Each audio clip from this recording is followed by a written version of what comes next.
Hello, everyone. Welcome to Learn English with Lee. I'm very happy you're here today. Today, we're going to talk about something very important, asking for help in English. This is something everyone needs in daily life, at work, while traveling.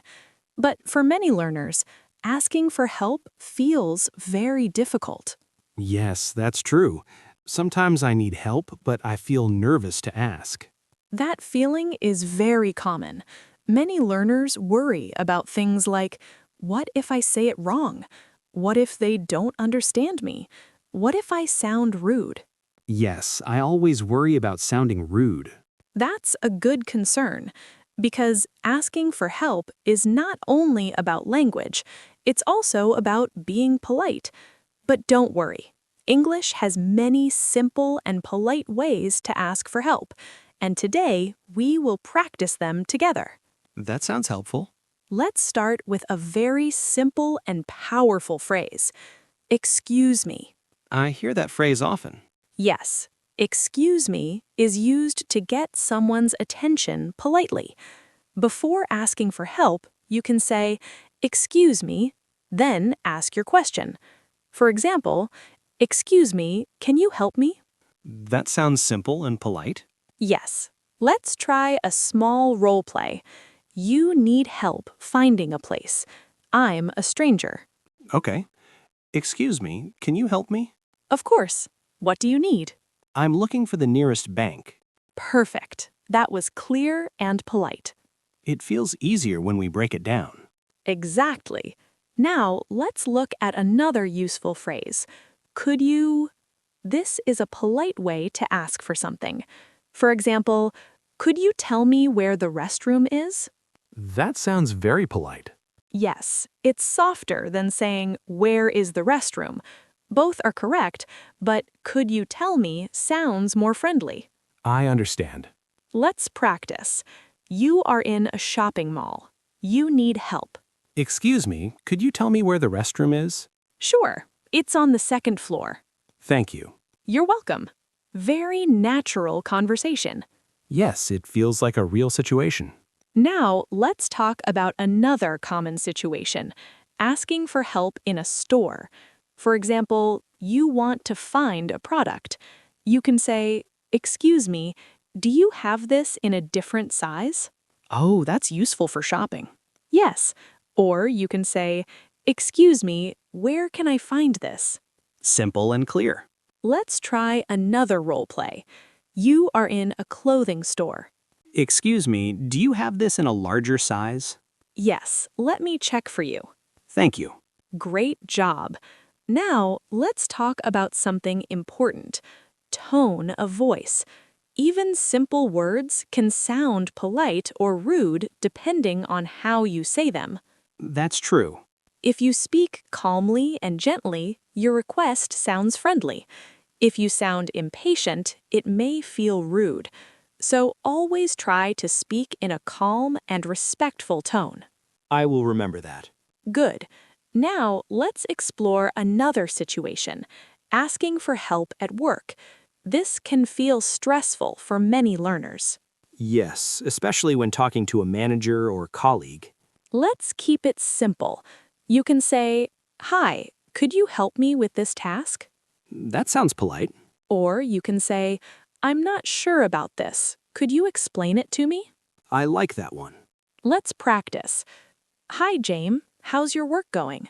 It's going well, but I have a question. Could you help me with this task? Of course. What do you need help with? That feels very natural. Yes, simple and clear. Now, let's talk about another helpful phrase. I don't understand. That sounds direct. Yes, and it's okay to say it, but we can make it softer. For example, I'm sorry, I don't understand. Could you explain it again? That sounds more polite. Exactly. Let's try it. You need to complete this report by tomorrow. I'm sorry, I don't understand. Could you explain it again? Of course. That is a very natural response. I feel more confident using these phrases. Good, because asking for help is not a weakness. It is a normal part of communication. And when you ask clearly and politely, people are usually happy to help. That makes me feel less nervous. I'm glad to hear that, because in the next part, we're going to explore something very important: how to continue the conversation after asking for help, and how to respond naturally when someone helps you. Let's continue our conversation about asking for help in English. In the first part, we learned how to start politely. We used phrases like, "Excuse me," and "Could you help me?" Now, let's talk about what happens after someone agrees to help you. Yes, sometimes I don't know what to say next. That's very normal. So let's make it simple. After someone says, "Of course," or "Sure," you just explain your situation clearly. For example, "I'm looking for the nearest ATM," or "I need help with this form." So just say the problem clearly. Exactly. Short and clear sentences work best. Let's try a role play. Excuse me, can I help you? Yes, thank you. I'm looking for the nearest ATM. There's one around the corner. Thank you so much. Perfect. That conversation is simple and natural. I notice the sentences are not long. Yes, short sentences are easier to understand. Now let's talk about another important skill: asking follow-up questions when you don't fully understand the help. Yes, sometimes I still feel confused. And that's okay. You can ask politely for more information. For example, "Could you show me on the map?" Or "Is it far from here?" Those are very useful. Let's practice. The bank is 2 streets ahead. Okay, is it far from here? No, it's only a 5-minute walk. Thank you. Great job. You asked for clarification naturally. That helps a lot. Now, let's talk about something very important: understanding directions. When someone gives directions, they may use simple phrases like "go straight," "turn left," "turn right." It's next to the store. Sometimes I understand, but sometimes I get confused. That's okay. You can always ask again. For example, "Sorry, should I turn left or right?" That's very clear. Yes, let's try a role play. Go straight, then turn right at the traffic light. Sorry, should I turn left or right? Turn right. Got it. Thank you. Perfect. Now let's talk about another important part of asking for help: showing appreciation. Yes, saying thank you. Exactly. After someone helps you, it's important to respond politely. You can say, "Thank you," or "Thank you very much," or "I really appreciate your help." I appreciate your help sounds very polite. Yes, it's a great phrase, especially in formal situations. Let's practice. The train station is across the street. Thank you very much. I really appreciate your help. You're welcome. That sounds very natural. It feels more complete. Yes. Now let's explore another situation. Sometimes the person cannot help you. Oh, that happens too. Yes, they might say, "Sorry, I'm not sure," or "I don't know." In that case, you can respond politely. For example, "That's okay. Thank you anyway." That sounds respectful. Yes, always stay polite. Let's try it. Sorry, I don't know where that place is. "That's okay. Thank you anyway." Perfect. That keeps the interaction friendly. I like that. Now let's talk about another real-life situation: asking for help on the phone. Oh, that feels more difficult. Yes, because you cannot see the person, but the language is still simple. You can start with, "Hi, I need some help with," for example, "Hi, I need some help with my account." That sounds clear. Yes, and if you don't understand, you can say, "Could you please repeat that?" Same idea as before. Exactly. Let's try a short phone conversation. Hello, how can I help you? "Hi, I need some help with my order. Sure, what seems to be the problem? I didn't receive my package." Perfect. Very clear and natural. I feel more confident now. Good. Now let's talk about another helpful habit, being patient. Sometimes communication takes time. The other person may speak slowly, or you may need to think before speaking. Yes, sometimes I feel rushed. But it's okay to take your time. You can pause, you can think, you can ask again. Communication is not a race. That makes me feel more relaxed. Good. Now we have learned how to ask for help and how to respond when someone helps you. But there is another important skill, how to explain your problem clearly even when your English is not perfect. Yes, that sounds very important. Let's explore that in the next part. Let's talk about how to explain your problem clearly, even if your English is not perfect. Many learners feel nervous when they need to explain something. They think, my English is not good enough. I don't know the right words. But here is the truth. You don't need perfect English to explain your problem. You just need simple and clear ideas. That sounds encouraging, because sometimes I don't know the exact words. That's okay. Let's start with a simple structure. You can use, I have a problem with. Oh, that's very simple. Yes. For example, I have a problem with my phone, or I have a problem with my order. That feels easy to remember. Exactly. Now let's build on that. After saying the problem, you can give a little detail. For example, I have a problem with my phone. It's not turning on. So first the problem, then the detail. Yes. Let's practice. I'll give you a situation.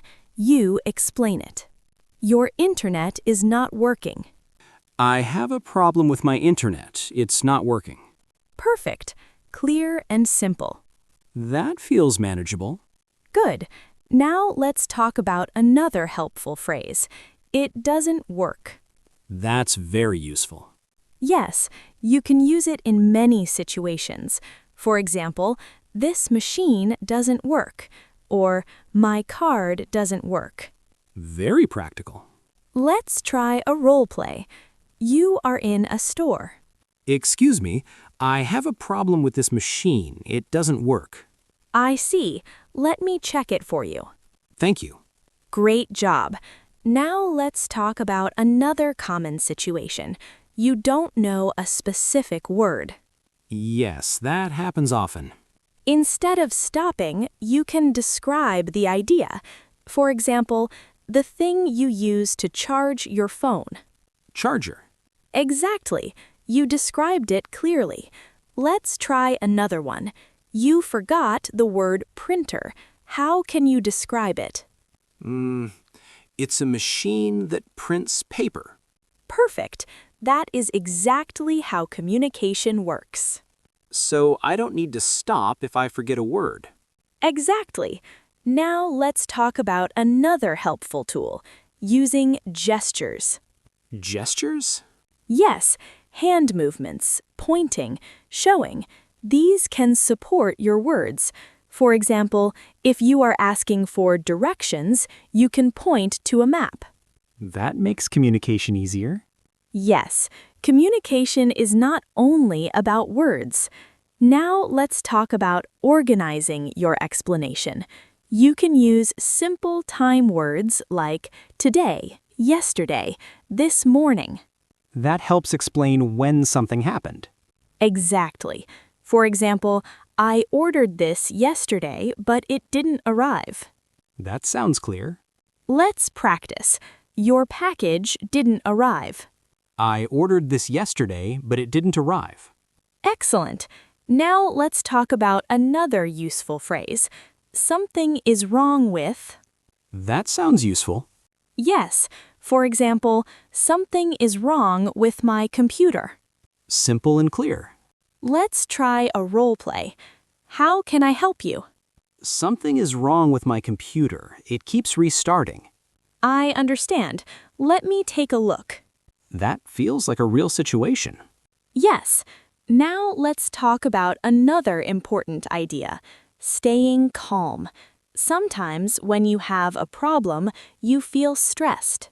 Yes, especially when something is urgent. But staying calm helps you speak more clearly.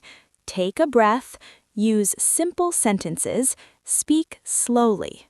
That makes sense. Now let's imagine a more complete situation. You are at a hotel. You have a problem with your room. Let's practice. Hello, how can I help you? Hi, I have a problem with my room. The air conditioner doesn't work. I'm sorry about that. We'll fix it right away. Thank you. Great job. That was excellent, clear, polite, and effective. I feel more confident explaining problems now. That's great to hear. Now, we've learned how to ask for help, how to respond, and how to explain your problem clearly. But there is one more important skill: how to handle situations when communication is difficult and still stay confident. Yes, that sounds very important. Let's talk about that in the next part. Let's talk about how to handle difficult situations when communication doesn't go smoothly. Sometimes, even when you try your best, things don't go as planned.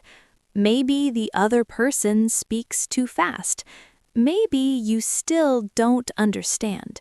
Or maybe they don't understand you. Yes, that can feel stressful.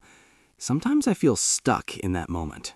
That feeling is very normal, but the key is to stay calm and use simple strategies. You don't need perfect English. You just need to manage the situation step by step. That sounds helpful. Let's start with the first situation. The other person speaks too fast. You can say, "Sorry, could you speak a little slower?" That sounds polite. Yes. Or you can say, "Could you say that again more slowly?" I like that one. Let's practice. The office is located next to the building across the street behind the bank. Sorry, could you speak a little slower? Of course. The office is next to the bank. Thank you. Perfect. You handled that situation very well. It feels easier when I know what to say. Exactly. Now let's talk about another situation. You don't understand a specific word. Yes, that happens a lot. You can ask, "What does that mean?" Simple and clear. Or you can say, "Can you explain that?" That's very useful. Let's try it. You need to submit the document before the deadline.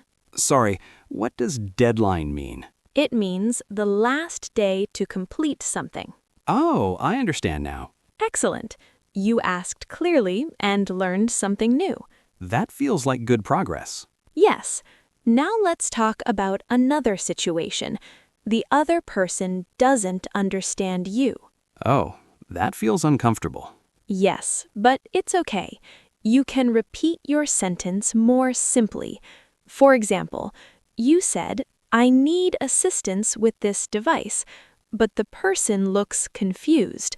You can simplify, "I need help with this." Oh, make the sentence easier. Exactly. Let's practice. "Sorry." I need assistance with my order. Mm-hmm. I need help with my order. Ah, I understand now. That works well. Yes, simplifying your language is a powerful skill. Now let's talk about another helpful tool, using examples. Examples? Yes, sometimes it's easier to explain by giving an example. For instance, "I have a problem with my phone." Then you add, "For example, it turns off by itself." That makes the problem clearer. Exactly. Let's try. Your app is not working. I have a problem with this app.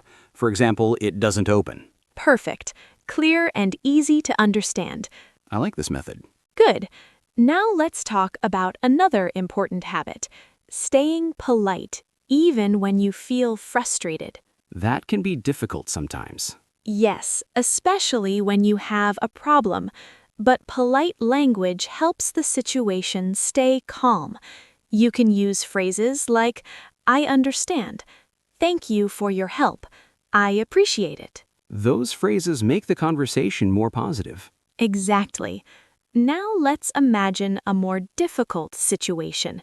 You asked for help, but the problem is not solved yet. Let's practice.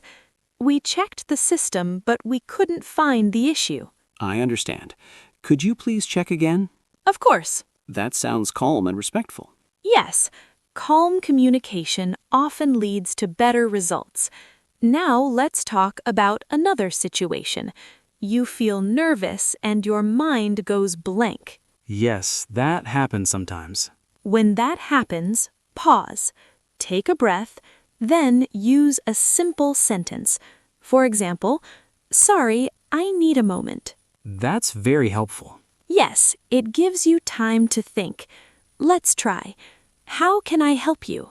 Sorry, I need a moment. Of course, take your time. That feels very natural. Yes, you don't need to rush. Communication is about clarity, not speed. Now we've learned how to handle difficult situations, how to ask for repetition, how to simplify your language, and how to stay calm and polite. I feel much more confident now. That's wonderful to hear, because in the final part, we're going to bring everything together. We'll practice full, real-life conversations and talk about how to build confidence step by step in your daily life. Let's bring everything together. Today, we learned how to ask for help in English, step by step, in real-life situations. And now, let's practice full conversations that feel natural and complete. Yes, I think this will help me feel more confident. Good. Let's imagine a real situation. You are in a city and you need directions. I'll start. Excuse me, can I help you? Yes, thank you. I'm looking for the nearest bus station. It's about 2 blocks away. Go straight, then turn left. Sorry, could you repeat that? Of course. Go straight, then turn left. Got it. Thank you very much. I really appreciate your help. You're welcome. That was a complete and natural conversation. Yes, it included everything. Asking, understanding, and thanking. Exactly. Now, let's try another situation. You are in a store. Hi, how can I help you? Hi, I have a problem with this product. It doesn't work. I'm sorry about that. Can you show me what's wrong? Yes, for example, it doesn't turn on. I see. Let me check it for you. Thank you. Very good. You explained the problem clearly. That felt realistic. Now let's try one more situation. You are calling customer service. Hello? How can I help you?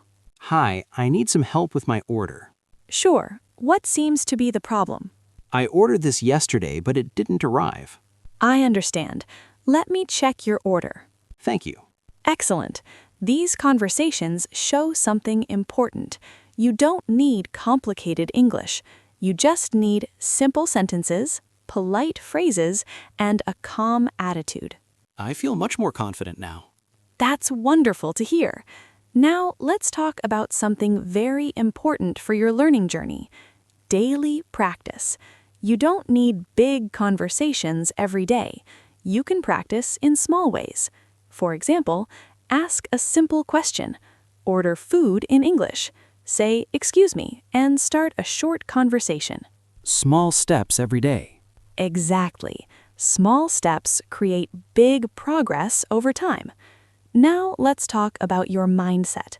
Instead of thinking, I'm afraid to ask, try thinking, it's okay to ask. That feels more positive. Yes, because asking for help is a normal part of life.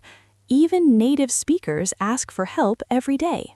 And remember this, people are usually kind. They want to help. They're not judging your English. They're listening to your message. That makes me feel more relaxed. Good, because confidence grows when you take action. Every time you speak, you improve. Every time you ask, you learn. And every time you try, you become stronger. I really like that idea. To everyone listening today, thank you for joining us. We hope this episode helps you feel more confident asking for help in English. Remember, start simple, speak clearly, stay polite, and don't be afraid to ask. Because every question you ask is a step forward in your English journey. And we'll see you again next time here on Learn English with Lee.